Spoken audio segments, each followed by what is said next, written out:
Hey, what's up? All right, getting down to the nitty gritty on this outdoor unit that I'm basically going to turn into a Frankenstein. So this was a Carrier VRF unit. It is a 3-ton total capacity, but it had the 4 ports on it, and I think they had 3 1-ton high walls attached to it. Something was wrong with it. It's not that old. It's actually only a couple years old, but anyway, I acquired it. There could have been something actually wrong with the controller. Who knows what. Some people think there wasn't much wrong with it, but anyway, I took out the control boards. Here's your inverter board for the compressor. Also passes through the high voltage DC to the inverter boards for these 2 synchronous DC motors. I'm keeping that. As you saw, I ran a couple days ago. I relocated the board up here. I didn't want it down here. Put it up here. All I have to do is put my DC power into it, high voltage, and then control it. Pulled off, like I said, the other one here. Here's where the IGBT and MOSFETs or whatever was stuck to that. If I can, I might just stick my variable frequency drive right against this aluminum. It has a cooling fan, and if I get enough contact, maybe it'll transfer the heat from the one into the other. Because that's a huge, can't really see it, but there's a huge, there it is, that huge heat sink way up in there. The whole back of this, pretty crazy. It'll be a big freaking hole if I pull that out. So I could blank it off, cut a new hole, and put my variable frequency drive in there. But I might just try sticking on there and leaving putting the fan back in it, or leave it on there. I have multiple ones, but the one that's in here, you guys seen the past videos, there's a variable frequency drive in there. I pulled the fan out, and then the heat sink is right down there, just in the airflow, just like this is from the factory. So I gotta decide, I'm gonna put the fan in and then just mount it to this block, and hopefully it pulls out enough heat. I also have to plate and recut it, which I don't know. I'm just rambling at this point, and those things are all subject to change as they go. I cleaned up all I had 4 circuits, so I had 4 circuits of electrical going to this block, and another block I took out. And I just now got done taking out the 4-circuit liquid line, and then the which is also low pressure liquid line, and then the gas line, such common header. So this is when I thought of actually making a video, because I wasn't actually going to make a video yet, but I thought you guys might want to see this as I'm taking it out. So this is what sticks through the cabinet, kind of like this. So here's your, these are all suction ports, 3/8 I believe, common suction line right here, and then this is all your with expansion valves are out here, and then you got your common liquid line right here, 3/8 going there. So technically it should be pretty close to being cleaned up enough to where it would be just a regular heat pump now. You have this line here. It does look like it drops to 5/16, which I don't know, I might get away with. You can see it's got 2 circuits, circuit up here, and it's just two halves parallel. You can see it right here. I think it'll be okay. Actually, there's a, you know what? There's a weird capillary loop in here. So I might redo that T. I might disconnect this here and step it up.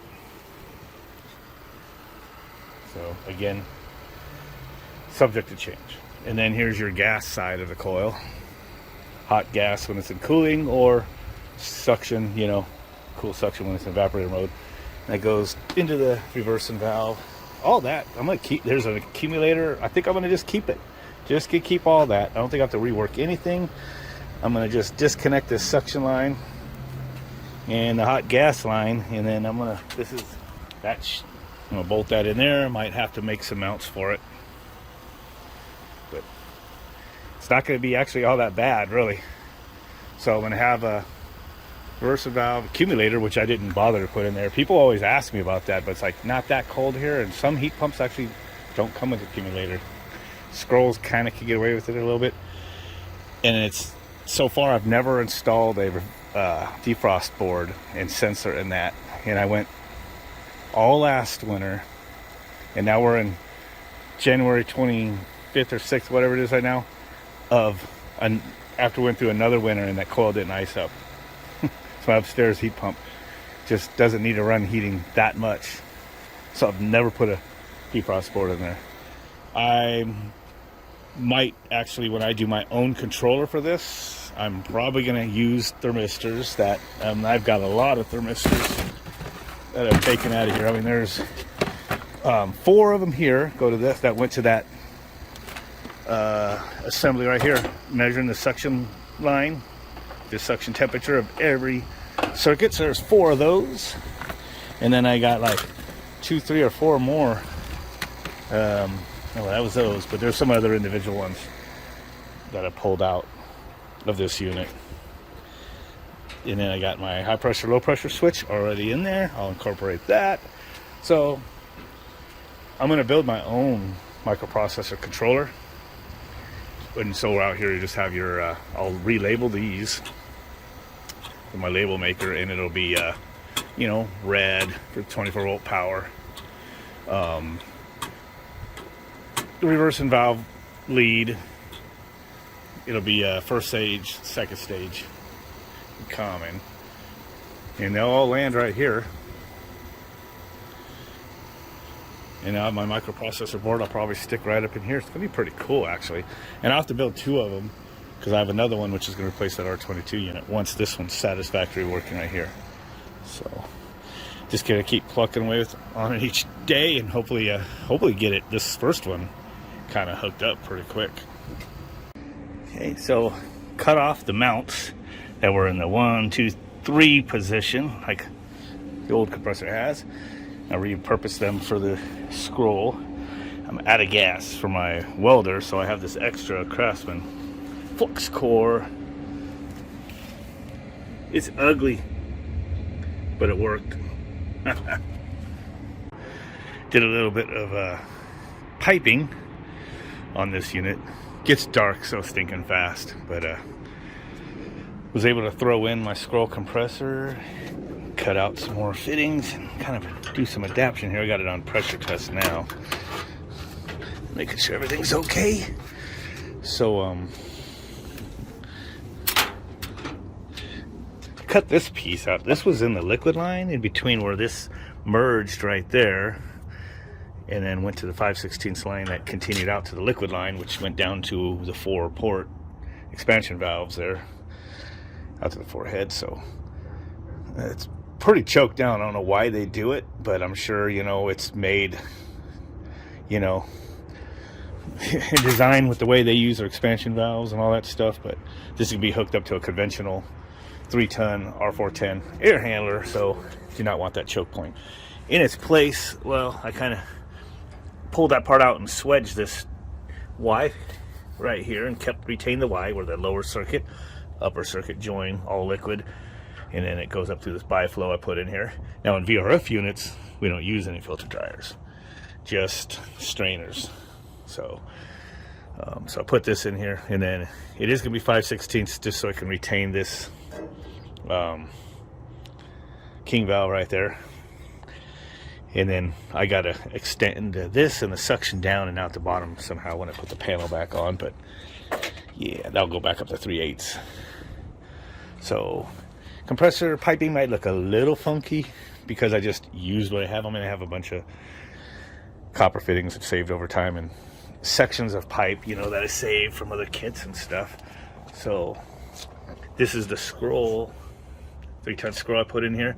You might think it's funky, but I just came up and went through a muffler I had and I blew it out and flushed it out and put that in there. It had a muffler, but the muffler was small. It went down to 5/16 from the 1/2-inch gas line at the reversing valve all the way down to 5/16. So I had a 1/2-inch muffler, so I cut off. This is where that other one went from, reduced from 1/2-inch. You know, this is the gas line just from the top of the reversing valve. Went from 1/2-inch down to that 5/16 and through a 5/16 muffler. Fuck that. So all 1/2-inch muffler is kind of take some of the pulses out, and then kind of hate doing it, you know, but 90 degree right here, and I put a little ding here. Unfortunately, when I was tapping it down, I was like, dang it, it was looking beautiful until that. Not any big deal, but anyway, it's a little funky, but it'll be just fine. If I had like a lot of copper, I probably would have brought that gas line down and back up. But I've seen worse in the factory stuff than that. So, and then the suction, you know, kind of just took the suction out of the accumulator and just dropped it right into this pipe that was already on here. I could have went straight down and in, but I don't know why I thought to retain that freaking fitting on there. Just had a hair, but whatever. Stuck it in there the way it was. Anyway, so it's holding pressure. So I'll leave it on nitro until tomorrow. Or if it holds, I'll just leave it on nitro, and then I'll just start putting it together while it's got nitrogen in it. But, so the circuits should be good to go. I'll have to figure out which way the reversing valve is later, but that is a 230 volt coil. I guess I could put a 24 volt coil on it if the stem is pretty standard. But it's, you know, probably not a Renko valve. It's probably some Chinese or something. Oh yeah, it is. I was guessing, and I mean, why would my guess be wrong? But yeah, a lot of space in here now. So hopefully, might see this thing done in a week or so. Once I start throwing the panels on, then I'm gonna work on my microprocessor-based controller for it with some thermistor inputs. I'll probably do my own defrost on demand, like Train and some other people do. You compare your outside air temperature, you know, and plus you have an enable point has to be below a certain temperature, like below 50, for example. If not even colder than that, you can do a lockout like 45 or something. And then you look at your coil temperature, where you put the other thermistor, and basically you just you watch for the difference in the temperature to keep increasing the delta, and that's usually a good indicator you got ice, you know, on the coil.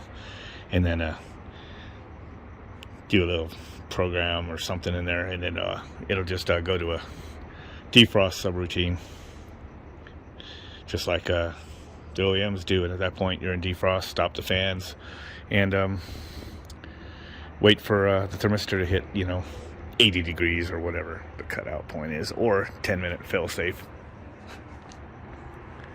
So I have a couple probably clamp-on defrost sensors that close, you know, 28 degrees, 30 degrees, whatever. But if I have all the thermistors, I might as well do it on demand. And then depending on where I put that one thermistor on the coil, I can also use it for controlling the fan speed. So anyway, got some work to do. I just thought, since I took a couple video clips, I'd put out an update video. Don't forget to like and subscribe and share. Do it now.